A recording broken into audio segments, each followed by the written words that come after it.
Let's get going here with a quick start for, we're going to take a look at Twinmotion for architectural visualization. So I'm going to go into an introduction as to what Twinmotion is for those of you that are not familiar with Twinmotion, what it's built for, who it caters to, and what you can accomplish with it. So I'm going to go through a couple of slides here with some details, important details around Twinmotion and how we work with data, and then I'm going to dive live into Twinmotion and do a quick overview of how that works with assets in Twinmotion. So what is Twinmotion? Well, really simply, Twinmotion is a very powerful visualization tool. It's very quick and easy to use, and that is really the second key feature to it. Very powerful visualization tool, but it is super quick and easy for people to jump in and create really powerful visualizations with it. In there, we can create super high quality imagery, videos, panoramic imagery as well, complete panos that you can output for a variety of different purposes, virtual reality, in the scene in Twinmotion or built out to be able to use as an experience. And on that note, standalone applications there as well. So we have many different industries that this caters towards, namely within the professional space of architecture, engineering, construction, urban planning, and landscaping professionals as well. So the philosophy behind Twinmotion is really, at the core of it, is to remove the complexity, keep it as simple as possible. The idea to rapidly bring to life any architectural project or any data that you bring into Twinmotion for that reason as well.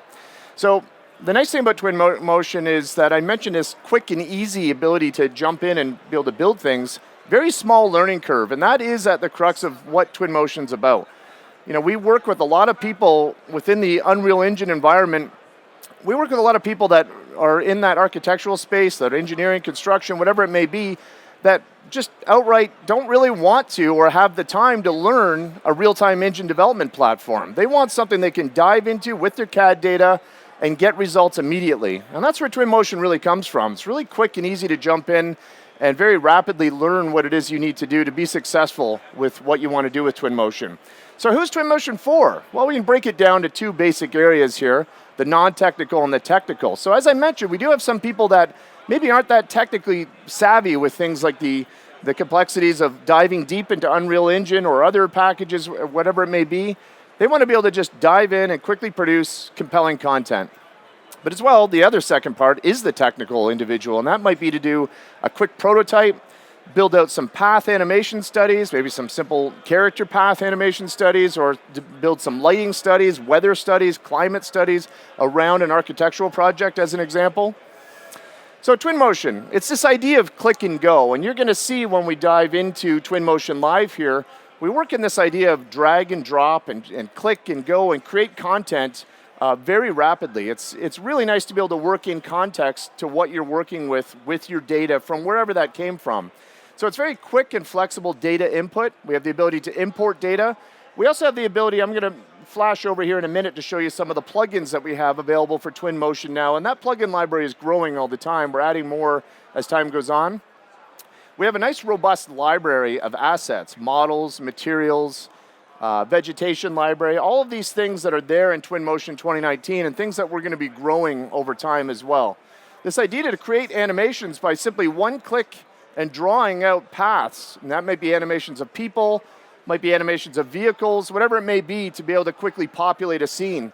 So it's really simple and easy to draw paths. I'll show you that live here in a moment as well.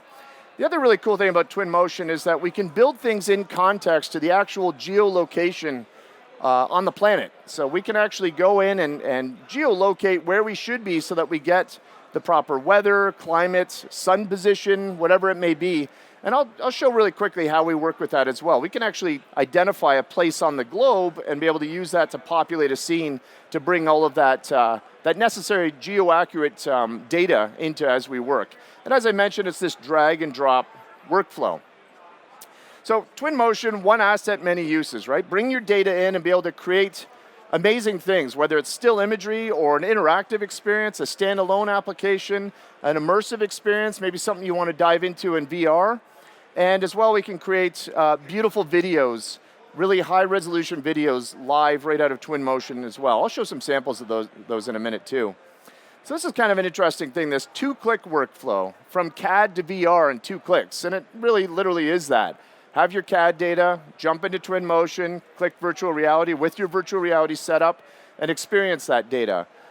Very simple and easy way to work, and on that note, I'm going to hop over here and just show you on our Unreal Engine page.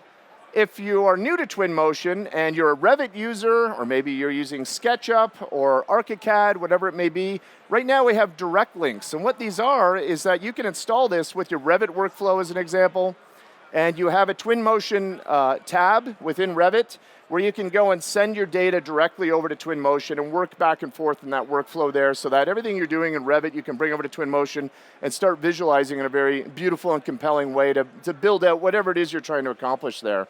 So this is on the Unreal Engine page. You simply go to unrealengine.com, and just to point out here, underneath Enterprise is the Twinmotion section there. And you'll find underneath that Twinmotion section there our plugin link, but as well, just to go back, we have a whole bunch of really awesome things in there. We're always adding case studies with a bunch of our different people out in the community building amazing things. Individual users, big firms doing amazing things, all sorts of different people putting together some interesting content. So if you haven't been to the Twinmotion page, definitely take a look at that. We're always adding new things and new resources there, and as I mentioned, that's where the plugins for Revit and things like SketchUp and ArchiCAD live as well. So back to our deck here. What I'm going to do is jump into Twinmotion and show something like this. This is a nice sped up video here from our friends over at Happy Mushroom that were generous enough to let us show some of their content that they're using Twinmotion for. And this is Twinmotion in a really nice, simple way to showcase what it is. Dragging and dropping assets, populating a scene with existing data from whatever CAD package you may be working with. I pointed out things like ArchiCAD, Revit, SketchUp. It doesn't have to be, you're not limited to that data. Anywhere your CAD data is coming from. We also support the obvious ones, FBX, OBJ, Cinema 4D, I could go on. Build your data wherever you want to build it and bring it into Twinmotion. So some samples here from some of our people out there in the community. Creating beautiful visuals like this, outputting a simple fly-through with a camera is very easy to do in Twinmotion, and we can work with that live in context as we're building and creating. Very easy to build visualizations like that or put out some still imagery as well. Here we have some nice work done by Scenario Architects. We just did a case study on them that just went live last week as well up on the Twinmotion blog. You should check that out to see what they're doing with Twinmotion. They're building the big environments, but they're also getting inside and building some micro environments like this. Twinmotion isn't just for massive, large data sets. It can be for diving in and building, a single house or a single dwelling to experience that design as well. And speaking of bigger environments, here's a city environment. Bringing in data into Twinmotion is very easy and quick to be able to bring that in and very rapidly populate it with simple things like city items, props, vehicles, crowds of people, different types of vegetation, things that we might find in an urban environment to really quickly tell that story of that design. Here's some more interior work that we have as a sample there within Twinmotion. Lots of really interesting things to be able to build some simple lighting studies and be able to convey or demonstrate your design very quickly. So we have a lot of people out there doing some amazing things. And on that, I wanted to just highlight one of the things that's really cool within the Twinmotion community is that we have these Twinmotion community challenges. And we're running these regularly. You should check these out. What we do is we give a theme, and the only thing we ask you to do is make it in Twinmotion and leave it in Twinmotion. Make it, create the image, no post-processing allowed, raw right out of Twinmotion. So everything you're seeing here are from individual users out there creating their own content live right out of Twinmotion. So some beautiful imagery that came out of here, all sorts of different things in different contexts. With Twinmotion, you're not just, of course, limited to city, big urban environments. We have a nice way of working with different water effects, different vegetation scenes, whatever the theme may be, so that you're able to create beautiful imagery like this. And this particular challenge, our winner was right here. Jawad Tariq created this beautiful image live right in Twinmotion there. No post-processing. What you see is right out of Twinmotion. And that's the thing that we ask you to do is don't post-process it, produce it right out of Twinmotion, and bring it live to that contest. So Twinmotion, some of the things that we get with this natively right out of Twinmotion and creating some compelling imagery. beautiful reflections, soft area shadowing, translucency, ambient occlusion. We work with real-world lighting, so a skylight type of system, global illumination. You get things like image-based lighting that we can work with, as I mentioned, global illumination there.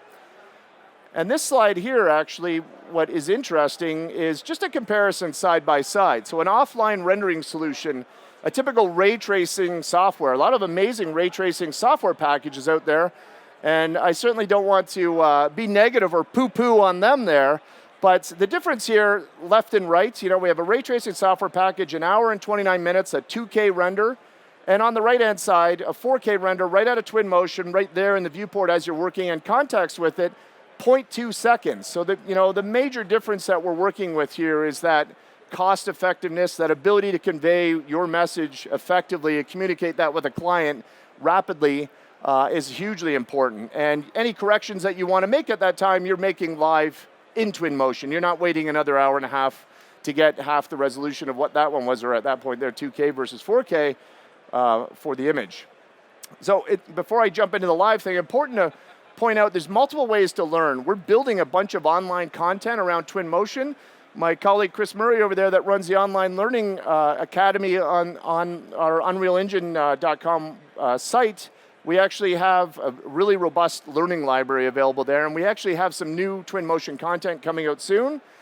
You can learn in class at events that we host as well. Last week we just had an amazing event, Unreal Academy in London, England. We have them, we're starting to do more of events like this around. We had one in Raleigh back in June, but we also have training centers as well that are up and running. So we're going to jump into Twinmotion over here, and I'm just going to show very quickly how we can work with some of this data. Just hop over to a scene that I have in here, and I'm just going to give a quick walkthrough as to what we're looking at here in Twinmotion. The typical UI that you're going to be welcome with might be something like this. It could even be a full screen, but this is the basic thing that we're going to see typically when we come into Twinmotion. A lot of the things that we're familiar with, we have a menu bar on the top, of course. If you want to work in a pro sense, we can hide all of this away and just have the full visual beauty of Twinmotion filling up the screen as we work. But here are the basics. On the side, left and right, we have these kind of input arrows. And this is where we're going to work with our libraries of assets. I'm going to start working with those libraries of assets here in a moment. But another thing that we have, so we have that on the left, our library of assets as we work with those. And then on the right, what you might be used to in kind of a scene hierarchy or an object list type of perspective here. So, any CAD data that we bring into the scene, we can stack up here into this scene graph and be able to stack this up into whatever category that may be. I have some audio in this scene. There's a bunch of different assets that came from my CAD package for building this. We have a bunch of different effects, lighting effects. There's a fog effect going on in here. A bunch of different things categorized in ways that we're mostly familiar with from other CAD packages as well. So it's very easy to get organized and be able to jump in and find assets that you're looking for in there. And of course, like most other things, we have a way to organize that or search or bring it right down to a specific type of element we're trying to find. And that's the crux of where things live on the left and the right. But on the bottom is how we work with some of that data in the ways that we might want to be able to create things like animation paths or be able to import additional data here. So I can go to my import tab here, or I could also go up to file import, what we're also used to in most packages as well. So if I go to import, I'm just going to click open, and really quickly here, here's a bunch of the different file formats that we typically see in there. I've mentioned a few of them there. We work with Revit, the Direct Link plugin, ArchiCAD, SketchUp, and of course natively we have in here as well FBX, OBJ, Cinema 4D. There's a whole pile of supported formats down below. So pretty much any package that you're working with, there's a format you could definitely bring over to Twinmotion very easily as well. So let's go back into here and take a look. So let's actually start to populate up the scene, and we'll come down here to take a look at some of the basics of these things here. So this data here, I could bring that in with Revit with the direct link, the one click, and bring it over into Twinmotion, or as I said, I could have exported it from wherever and import it in and start to put some materials on this. And the way that we typically work with things like this, if I want to change materials, we support existing materials from other packages, existing textures as well. So if you want to keep those, you can certainly keep those and work with them. But we also have ways to maybe change the material on things. So maybe we do something in here like put some sort of a bit of a stylized brick on here. And I'm just literally dragging and dropping that onto that wall. I'm just going to zoom in a bit so we can see what I'm getting on there. And then what we have down below are all of the different parameters associated with that material. So we're not stuck with what the material library is showing me here on these thumbnail samples. We can customize that. I can change the color of that material if I like the style of that brick to whatever color I want. I can adjust things like how our reflection is going to work. And the way that Twinmotion works is we have these slider bars that we can bring in a vertical sense, but we also have a numerical percentage you can type in manually in there if you want. I'm just going to leave it at that. Another important thing, though, is that we were able to scale this. So things like flooring, brick, whatever it may be, anything that's tileable, we can go in and we can adjust the scale on that. If we wanted that stone to be massive, for example, we could simply very easily adjust that. So I'm going to leave that there and just zoom out and really quickly move.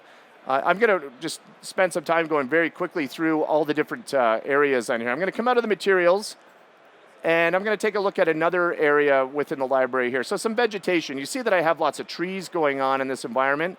I have a nice river running through there, and I should actually point that out here. Let's take a peek. We have lots of water materials down in here. So we can actually get things like ponds, rivers, lakes, oceans. We have data sets sitting on ocean fronts that are running with water. Inside that space, actually, you can see some movement. We're getting some internal reflection there as well. There's actually a waterfall feature inside that little dwelling there that we can do a bunch of interesting things with. So I'm going to move back right out of here, and I'm going to go into the vegetation area and start to place maybe a couple of trees into the space. So most of these trees are going to give a visual cue as to the typical size of the species of tree that we're working with to a typical average height human in here. So I might just go through and maybe we're going to add this hookthorn tree. And you see that I'm just dragging that into the environment. I'll rotate that around and maybe I'll move it something like this over into here. And if I wanted that to be a different size, maybe I need this to be a little smaller, or maybe I want it to be huge. Let's leave it somewhere in between here. I'm going to leave it like that. And then, of course, we can start adding many different trees in here. I can come to other things here, like maybe we need some shrubs, right? So I can start to place some different shrubbery in there as well. So let's take a look down here a bit. What I'm actually going to do is come out and do something as well here. I can grab some grass and flowers in here. Maybe we want to put in a different kind of grass that I want to work with here. I could populate this kind of palette area down below here. So places that I want to add, maybe I want some grass mixed with some different types of ground or mossy rocks or gravel or maybe flowers or whatever it may be. I'll take this grass right here, and you can see this brush that I have.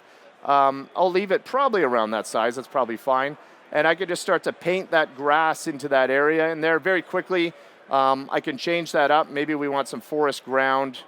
That's maybe a little bit too big.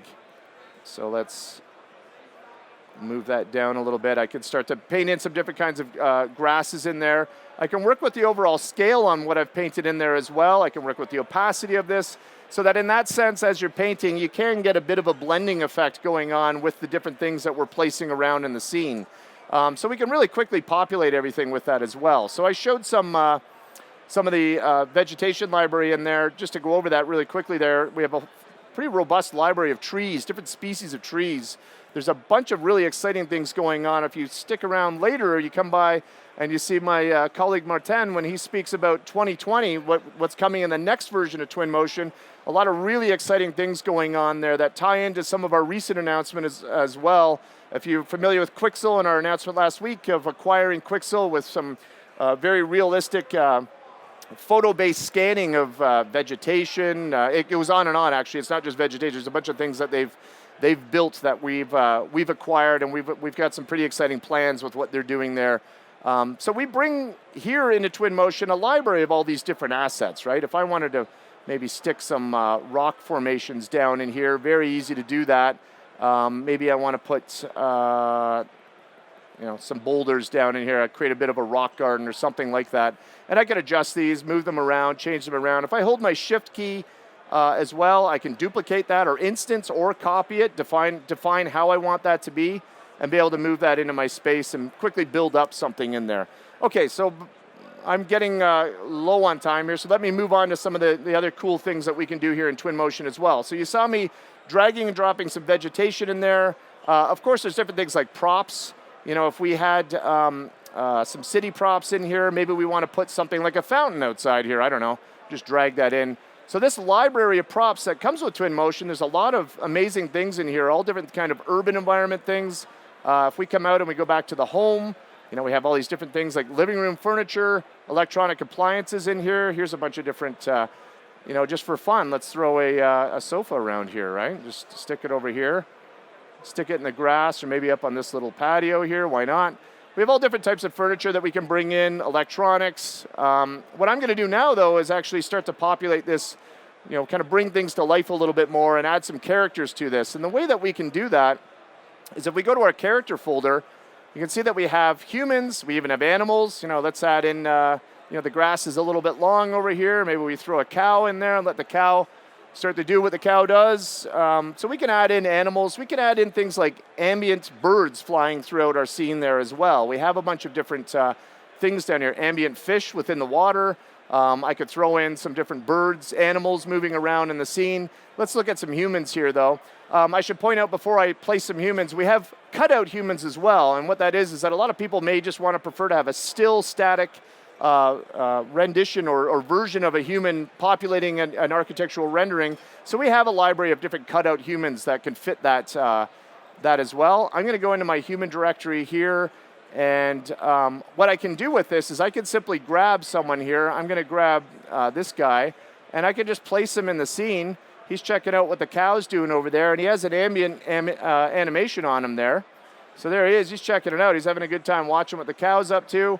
But if I want to add some more compelling animation to this to bring the scene to life, there's a couple of interesting things that I can do here. So one of the things that I'm going to do is go into this kind of urban setting here, this little city icon, and go into paths, and I'm going to create a character path on here. So I open this up, and you look at this, and there's nothing in there. Well, that's the simplicity, the beauty of this. I'm just going to use that little pen nib right there, and I'm going to start to draw a path, and I'm going to define what my characters, who they are, and how I want them to behave, and how many of them I want them there to be in that environment. So perhaps I come over here, I grab my little pen nib, and I'm just going to start drawing right from here. So I'm going to click.